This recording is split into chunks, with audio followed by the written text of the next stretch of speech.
What is up, everybody? It's your boy Delta Ghost back with another video. We're gonna do something a little bit different this time. I did record gameplay for today, however, it did not go so well. Amped Raptor, okay.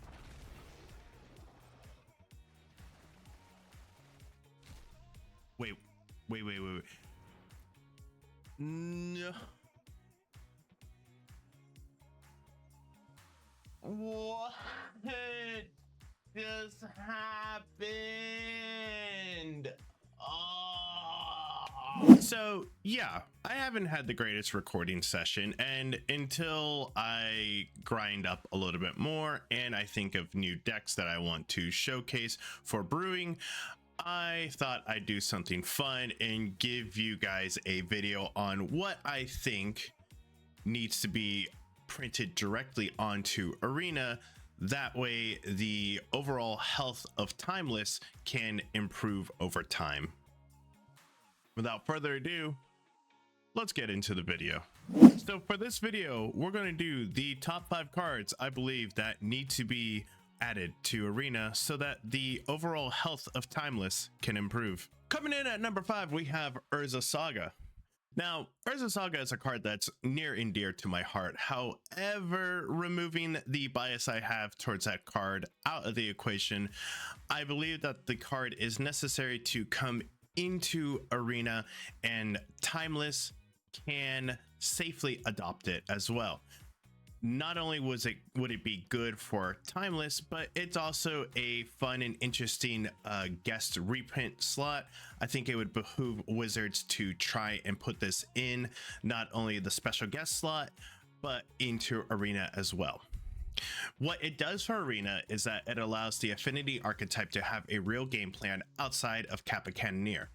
Don't get me wrong, Kappa Cannoneer is good, but sometimes you need a little bit more. And the inevitability of Urza Saga would really help that deck actually have a leg up in the meta. The other thing is that Urza Saga would help support certain combo decks have a fair game plan advantage, so that necessarily they aren't all in on combo. The other thing is that you could give fair decks a real game plan to end games. This would allow your Lurrus decks to have a potential end game to them and actually be able to close out the game after the mid game. Overall, I do believe that Arena can take on Urza Saga very well, so long as it only stays in Timeless. At number 4, we have Mox Opal. Now, this might be a little bit lost in the sauce kind of explanation, because you're probably looking at me and thinking, Delta, what the heck do you mean Mox Opal? Mox Opal just got unbanned in Modern and it's causing all kinds of problems. Well, here's the thing, is that Timeless is a little bit different than Modern in the sense that we have a weird card pool. It's not necessarily the largest card pool, but it is definitely a weird one. Yes, there is Underworld Breach. However, we don't have Grinding Station, so that deck isn't possible. The other thing too is that we don't have necessarily the density of artifact, or I shouldn't say artifact, but good artifacts that will also turn on Opal. I think also that it's perfectly fine Opal being in the format, with also previously Urza Saga being added as well. At a certain point where you're making construct tokens, you're fine just tutoring up an Opal. It's not going to do too much in your affinity list other than help stabilize your mana. Maybe add another affinity count to make the constructs bigger, or even put a +1/+1 counter on Kappa Cannoneer. Or it would actually make Thoughtcast a reasonable card. It's cool that we have Thoughtcast. It's not that amazing though. I don't believe artifact lands that are untapped should come to Arena. There will be a myriad of issues with that if we do bring them, but in the current state, if you're giving us tapped artifact lands, then please give us Mox Opal. That way we can use Thoughtcast more efficiently. At number 3, I have Wasteland. Now, I do believe Wasteland will be simply okay. I believe right now there is a large issue where you can get away with building whatever mana base you want and playing whatever colors you want, and nothing bad will ever happen to your mana base. I do believe there needs to be an effective and efficient way to do that, and I believe Wasteland is the way that you do that, especially since Daze does not exist in the format. Wasteland will simply just be a way to punish multicolored decks. Coming in at number 2, I have Cabal Ritual. Cabal Ritual, man, look guys, we already have Dark Ritual in the format. It's here, it's not going anywhere. Give us Cabal Ritual, okay? Give me the real Storm deck that I want to play. Sure, yes, Underworld Breach is where it would initially go into, but I think over time Breach may find itself onto the restricted list. And if that's the case, then we might find more of a traditional Ant kind of Storm deck find its way onto Arena. If that's the case, I really want Cabal Ritual to be in the format. And once again, we're already a Dark Ritual format. Just give us Cabal Ritual. It's fine. Coming in at number 1, we have Force of Negation. This one, I know for sure is right for the format. This isn't simply just cards that I like or that I, are on my wish list to come to the format. This is truly the next card.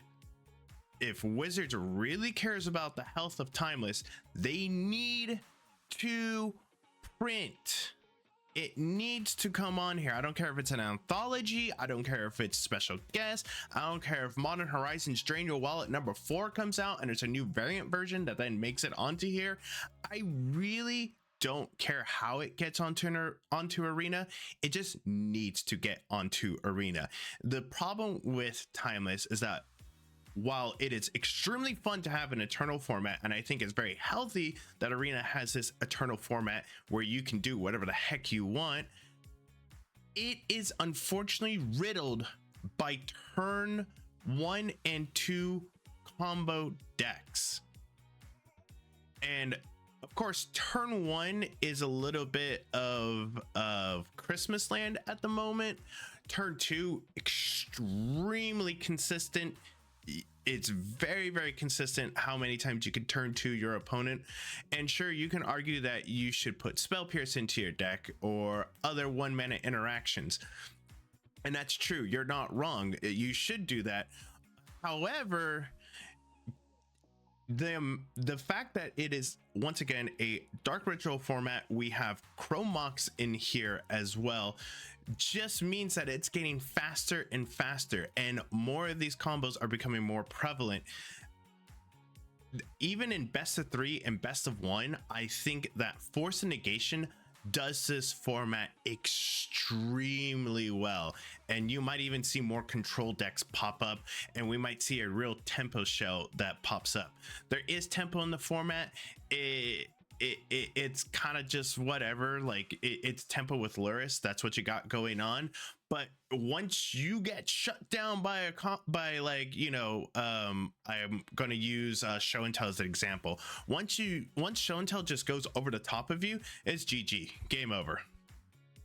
And I think Force of Negation is going to be very good for the format versus something like Force of Will, because there's always the back and forth of, well, Force of Will not only stops combo, but it can help support combo. Force of Negation is purely a defensive tool. It doesn't enable combos. You need 3 mana to cast it on your turn. You can pitch cast it for 0 if it's not your turn. I really do believe that Arena needs to adopt this card, and it needs to adopt it soon. I'm not saying that you should quit playing Timeless. I actually think Timeless is like the best thing WotC did for Arena. But if the overall health of the format is going to get better, then we need Force of Negation on here ASAP.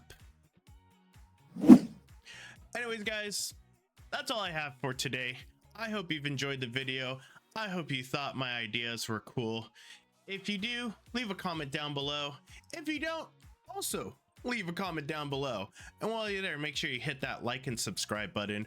I'll see you all in the next one. Have a good day. Peace out.